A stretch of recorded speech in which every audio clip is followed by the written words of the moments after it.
Hai, saya Tiki Chen dalam segmen Resepi Ramadan Adabi.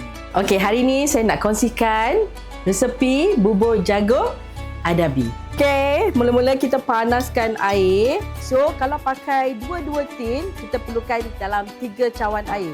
Dan tunggu sehingga mendidih. Kita masukkan daun pandan. Masukkan gula merah. Satu. Masukkan jagung.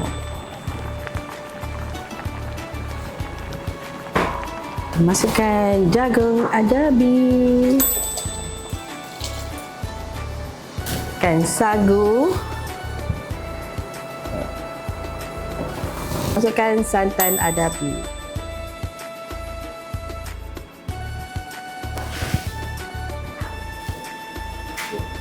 Dan last sekali kita masukkan garam, 1 sudu kecil garam. Kacau bagi dia sebati sampai dia jadi pekat. Okey, bubur jagung kita dah siap. Okey, nampak ni pekat likat. Selamat mencuba.